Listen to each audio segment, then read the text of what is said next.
Hi guys, this is Chandni Agarwal.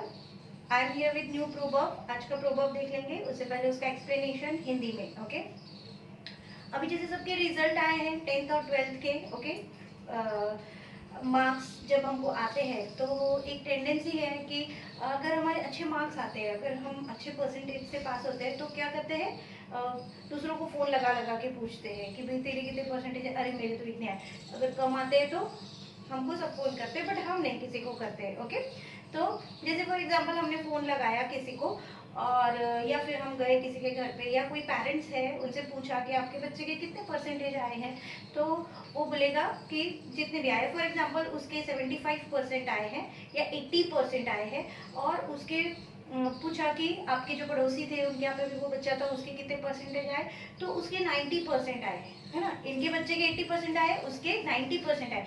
लेकिन उसकी mummy ये नहीं बोलेगी या उसके पापा ये नहीं बोलेगी कि वो बाजू वाला बच्चा बहुत ही होशियार है या फिर हमारा बच्चा पढ़ता नहीं है या थोड़ा कम कंसंट्रेशन है। नहीं, वो बोलेंगे कि 80% तो आएगा, लेकिन क्या हुआ, एग्जाम के टाइम पे इसकी बुक हो गई थी, ये तो बीमार ही पड़ गया था। तो इसका मतलब क्या है कि हमको हमारे बच्चे में कोई कमी नजर नहीं आती है। ओके हर हर व्यक्ति जो होता है, हर व्यक्ति वो अपने ही बच्चे की तारीफ करता है। जैसे कि अगर हम एक मटका लेने जा रहे हैं, कुम्हार के पास जा रहे हैं, तो वो ऐसा बोलेगा क्या कि नहीं मेरा मटका अच्छा नहीं है, वो लीक करेगा या उसमें पानी ठंडा नहीं होगा, ऐसा करो बाजू वाले से ले लो, ऐसा नहीं बोलेगा। वो कन्विंस करेगा आपको कि मेरा जो प्रोडक्ट है या मैंने जो मटका बनाया है वो ही सबसे बेस्ट है। ओके तो इसका मतलब होता है हर व्यक्ति अपने ही बच्चे की तारीफ करता है, या हर व्यक्ति को अपना ही बच्चा अच्छा लगता है, उसकी क्वालिटीज अच्छी लगती है।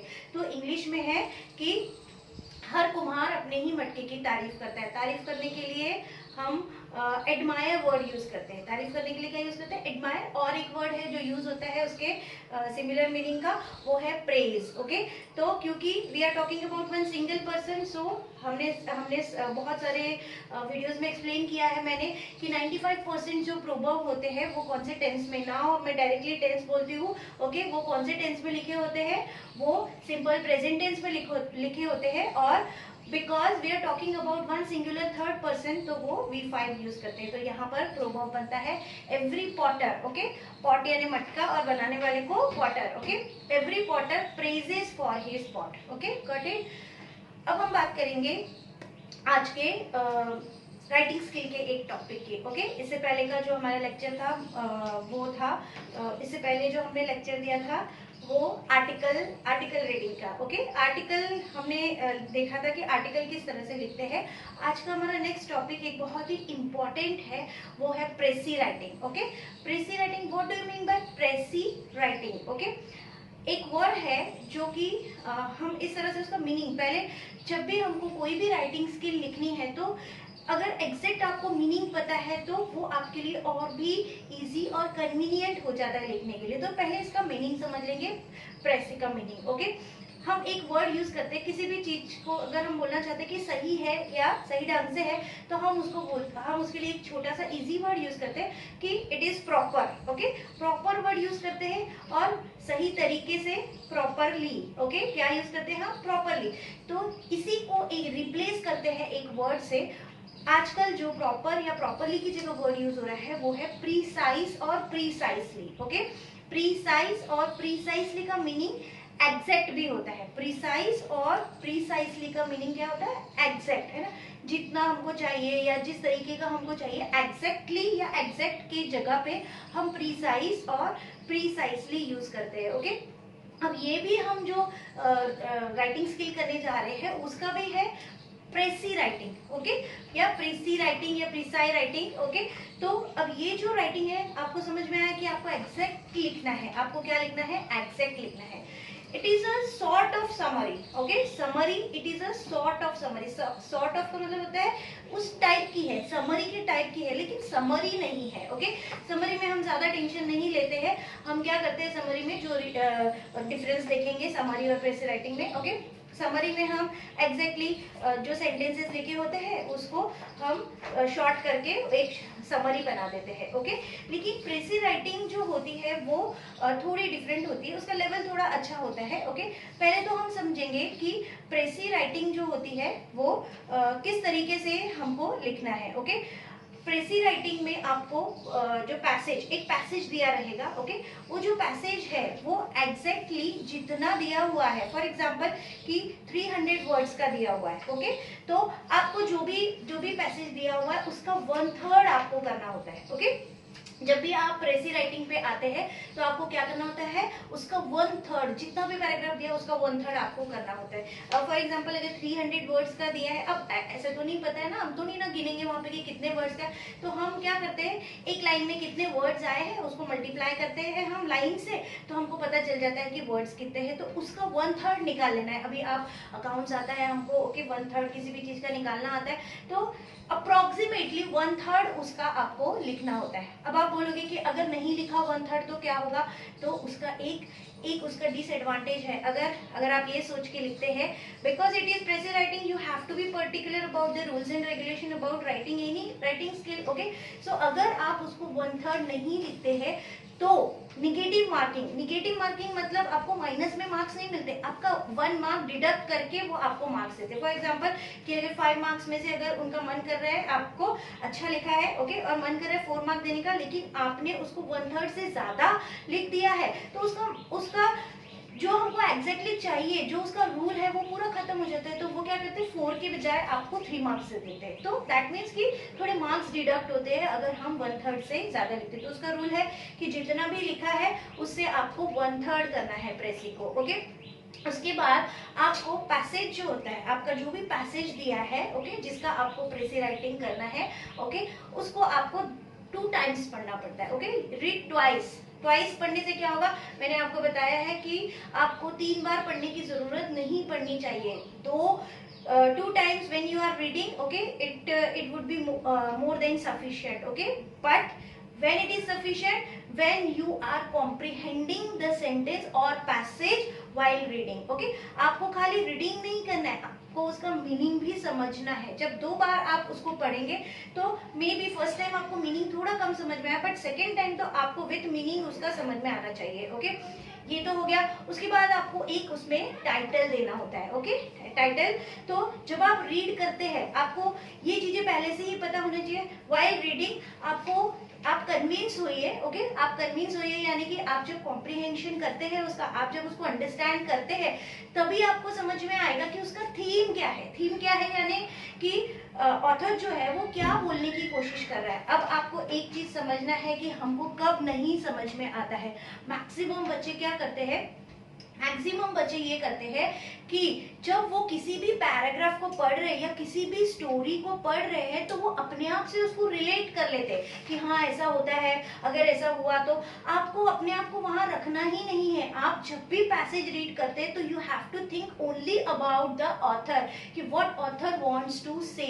जब आप इस तरह से करेंगे, जब आप इस तरह से कॉम्प्रिहेंशन करने की आदत डालेंगे कि ऑथर क्या बोलना चाहता है, उसने ये क्यों लिखा है, ओके, उसके जो व्यूज है वो पैसिव है या पॉजिटिव है या निगेटिव है, ओके।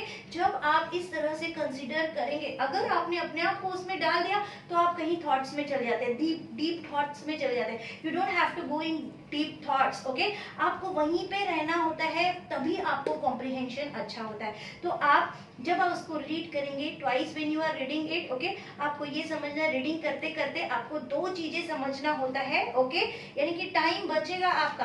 देखो, एक बार रीड किया, 2 बार रीड किया, ओके, उसके बाद तीसरी बार फिर रीड करना पड़ेगा कि थीम क्या है, क्योंकि आपको थीम के बेसिस पे टाइटल यानी कि हेडिंग लिखनी होती है उसकी। तो ये जो थीम आप समझ रहे हो या फिर आप उसका टाइटल लिखना चाहते हो, उसको तभी समझ लेना है when you are reading and comprehending, okay. तो इसका मतलब ये हुआ कि आपको उसको 2 बार पढ़ना है, तभी उसको आपको कॉम्प्रिहेंशन भी करना है, तभी उसके थीम के बारे में भी सोचना है और तभी उसके हेडिंग के बारे में भी सोचना है। तो ये इंपॉर्टेंट पॉइंट्स है, और भी कुछ इंपॉर्टेंट पॉइंट्स है, हम उसको डिस्कस करेंगे। इतना आपको समझ में आया होगा, okay, got it. Now guys, कुछ और इम्पोर्टेंट पॉइंट्स की बात कर लेते हैं। इम्पोर्टेंट पॉइंट्स ये, वैसे तो प्रेसी राइटिंग जो है उसका फॉर्मेट जो है वो बहुत ही छोटा सा है, okay. What is the format कि जो भी पैसेज दिया है, ओके, जो भी पैसेज दिया है उसमें you have to read twice the passage, okay, and then while reading the passage you have to think about the theme and during thinking the theme also you have to think over the title also. Okay, so ये उसका reading करने का तरीका है. Okay, अब उसके बाद जब फॉर्मेट की अगर हम बात करेंगे तो एक हेडिंग देना है. ओके, हेडिंग आपको जो आपने सोची है वो भी दे सकते हैं या दोबारा से भी सोच सकते हैं. हेडिंग अच्छी होनी चाहिए. पहले ही बताया, जो भी आप हेडिंग्स लिखेंगे वो कैची होनी चाहिए, अट्रैक्टिव होनी चाहिए. ओके, अब उसके बाद जब आप उसको शॉर्ट करते हैं, ओके, वो जो पैसेज है उसको शॉर्ट करते हैं, so you have to write in one single para. Okay, so आपको एक सिंगल पैराग्राफ में उसको कन्वर्ट करना है. अब क्या होता है कि प्रॉब्लम कहाँ पर आती है. एक तो मैंने आपको बताया कि ये डोंट, आपको उसमें डीप थॉट्स में नहीं चले जाना है अपने बारे में सोचते हुए. ठीक है, एक ये चीज आपको अवॉइड करना सीखना है. और दूसरी जो मेन इंपॉर्टेंट चीज है, जो प्रेसी राइटिंग या कोई भी पैसेज, ओके, कोई भी पैसेज आप रीड कर रहे हैं, कोई भी इंफॉर्मेशन आप रीड कर रहे हैं, तो जब आप प्रेसी राइटिंग करते हो तो आपको एक इम्पॉर्टेंट, मोस्ट इम्पॉर्टेंट चीज याद रखनी है कि you don't have to add your information. समझो कि कोई भी चीज के बारे में एक पैसेज लिखा है और आपको उसके बारे में एडिशनल इंफॉर्मेशन है, तो आप क्या करते हो, आप अपनी additional information while writing the answer, आप अपनी एडिशनल इंफॉर्मेशन ऐड करें. डोंट ऐड, आपको ज्ञान बांटना ही नहीं है. वहां पर ऊपर जो भी पैसेज लिखा है उसका, हाँ, उसका आपको कन्वर्ट करना है छोटे इसमें. Okay, that is okay. आप ये कर सकते हो कि सेंटेंस जो ऊपर लिखा है, you can change the formation of sentence. आप सेंटेंस का फॉर्मेशन चेंज कर सकते हो, या फिर आप उसका कोई दूसरा सेम मीनिंग में कोई दूसरा सिंटैक्स लिख सकते हो. Okay, that is okay. But if you are adding the additional information that you have regarding that topic, तो वो ऑटोमेटिकली वो तो बड़ा हो जाएगा, क्योंकि ऑलरेडी हमको जो इन्फॉर्मेशन उन्होंने दी है तो वो ही हमको कम करके लिखनी है. And if you are adding, तो वो तो फिर बहुत मुश्किल हो जाता है precis writing. Okay, got it. तो इसका मतलब ये है कि राइटिंग स्किल करते वक्त लैंग्वेज का तो ध्यान रखना है, ब्यूटी ऑफ लैंग्वेज का ध्यान रखना है, फ्रेजेस, थीम्स, प्रोवर्ब्स, ये सब उसके अंदर इंक्लूड होने चाहिए. और उसके साथ साथ उसके जो फॉर्मेट्स है, उसके जो रूल्स एंड रेगुलेशन है, वो आपको फॉलो करना जरूरी है. दैट मीन्स कि प्रेजेंस ऑफ माइंड आपको रखना जरूरी है. उसके बाद ग्रामर एकदम परफेक्ट होना चाहिए. कोई गुंजाइश नहीं है मार्क्स के मिलने की कि अगर ग्रामर गलत है, क्योंकि इंग्लिश है मतलब लैंग्वेज है तो हर चीज के मार्क्स कटेंगे. स्पेलिंग्स के भी, ओके, सेंटेंस फॉर्मेशन रॉन्ग लिखा है तो भी, ग्रामर रॉन्ग लिखा है तो भी. तो इस तरह से कुछ चीजें आपको ध्यान रखनी है प्रेसी राइटिंग के वक्त. अगर इतनी चीजें ध्यान रखते हैं तो द बेस्ट. ओके, अब प्रैक्टिस की बात करेंगे. ऑलरेडी ये वीडियो के बाद हम आपको प्रेसी राइटिंग के 2 एग्जाम्पल्स दे रहे हैं. एक एग्जाम्पल जो है वो विथ आंसर है. ओके, आपको उसको पढ़ना है, पैसेज को पढ़ना है और उसको किस तरह से शॉर्ट करना है वो पढ़ना है. ओके, और एक जो है वो आपको प्रैक्टिस के लिए. ओके, तो आपने उसको प्रैक्टिस करना है कि किस तरह से. अगर आप 3 to 4 प्रेसी राइटिंग्स की प्रैक्टिस करते हैं तो डन, आपका प्रेसी राइटिंग अच्छा हो जाता है. Okay guys, for today this much we are taking. Okay, and in next video we'll see another writing skill. Goodbye, have a nice day, take care, bye.